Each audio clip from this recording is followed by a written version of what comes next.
Comment l'IA peut-elle devenir une force pour l'humain et l'entreprise? C'est ce que nous allons voir avec la société Data Humanum depuis le Royal Monceau à Paris.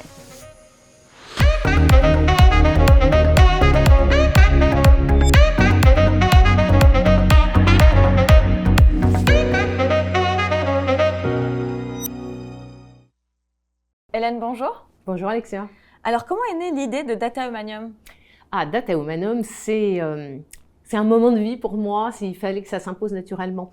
D'abord, qu'est-ce que c'est? C'est un cabinet d'advisory de haut niveau pour les PDG, les COMEX, les boards, pour les aider à formuler les choix justes qu'ils ont à faire en IA, et notamment avec une perspective très humaine.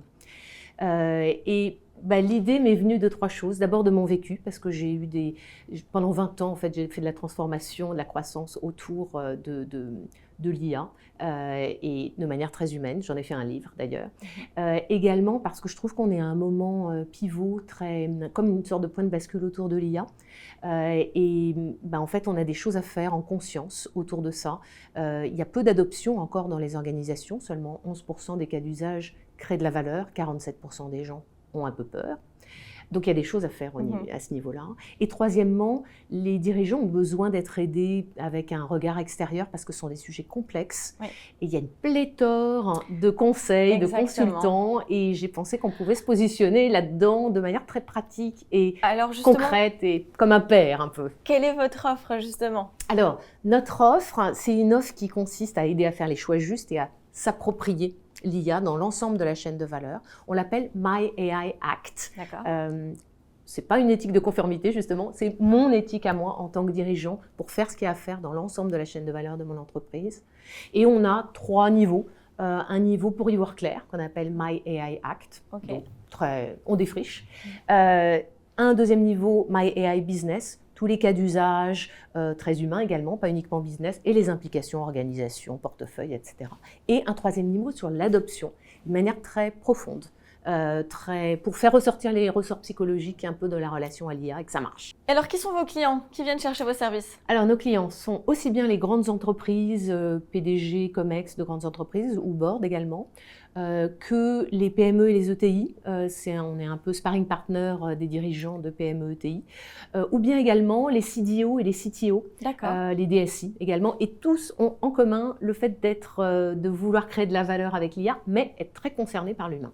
Alors justement, dans ce monde rempli de données, comment est-ce qu'on arrive à remettre l'humain au cœur de la décision? On remet l'humain au cœur de la décision parce qu'on n'a pas le choix, sinon on se fait manger, sinon on va laisser faire des choses qui sont terribles en termes de soumission à la machine, en termes de perte de son libre arbitre, de perte d'expertise également. Et c'est tout l'enjeu de Data Humanum, c'est d'aider à travailler l'IA en conscience et donc à discerner en fait au fur et à mesure de la chaîne de valeur quels sont les justes choix en IA à mettre en place au niveau de l'IA en elle-même, au niveau des data derrière, au niveau du lien à la stratégie et au niveau de quoi faire avec les gens. Oui. Alors les entreprises, elles donnent beaucoup d'importance et de place à la technologie. Est-ce qu'elles donnent aussi de l'importance aux sciences humaines? Où est-ce qu'elles en sont par rapport à ça? Vous avez raison, c'est carrément le sujet. En fait, historiquement, c'est un choc culturel parce que les entreprises, elles pensent à leur profit. C'est Milton Friedman et les sciences humaines, pas trop. Moi, ça a toujours été au cœur de mes PNL en travaillant dans les sondages, donc j'y suis très sensible. Mais à l'époque de l'IA, on a vraiment besoin de sciences humaines, à la fois pour les processus d'adoption.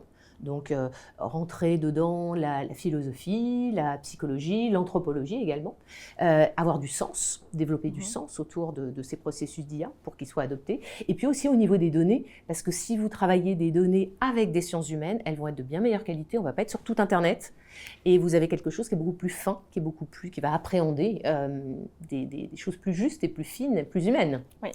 Vous avez écrit un livre également, vous en parliez au début de l'émission, qui s'appelle aussi Data Humanum. Éponyme, absolument. D'accord. Et qu'est-ce que je peux vous souhaiter pour l'avenir? Un second livre, plus de clients, plus d'humains?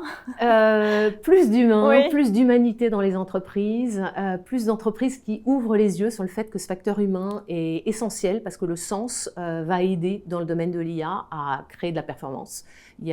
Sans humain, il y aura moins de performance. Et donc plus de rencontres avec ce type de leadership pour Data Humanum dans le futur. Eh bien, Hélène, c'est tout ce que je vous souhaite. Merci infiniment. Merci infiniment également. Je vous remercie également. Je vous dis à très bientôt pour une prochaine émission sur Forbes.fr.